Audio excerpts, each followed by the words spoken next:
Well, another big day in the shed on Milo 2. I love these days, I really do. As much as anything else, I get to have a few beers with my mates Simon and Richard.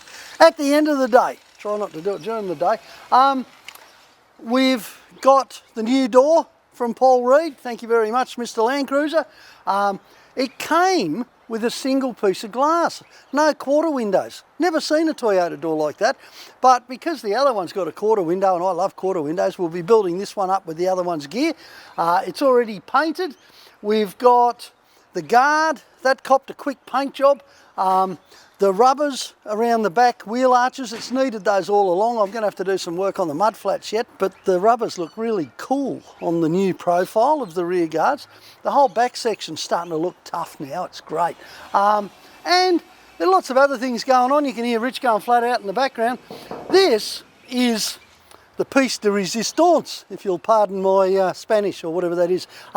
It's a tin roof. Okay, and these are really rare. They used them on some of the utes basically, and this one's got a little bit of rust, but once again, Paul Read, MrLandcruiser, thank you mate, because this is exactly what I wanted.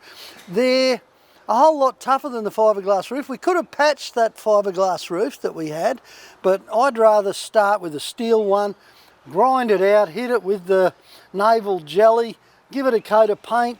I might weld in a bit of support here and there, depends what it needs, doesn't need a lot, and that will really help hold the truck's turret together. You know, we mount this with a little bit of rubber in between roof and body, and it'll just keep everything slightly flexible, but very strong. There you go, we better get into it. Oh, I forgot too, we got a heater motor from Paulie too, and because that got crushed, you know, when the panel thumped in. It's right there on the left hand side in front of Kaz's knees, and so we got another one and it's been painted up. It'll be going in, heater and demister, Mr. Slick. Cool. Milo 2 is ready to roar, almost. Talk to you in a week. Right, Milo 2, brought to you by the best names in the business and a whole bunch of my mates helping out.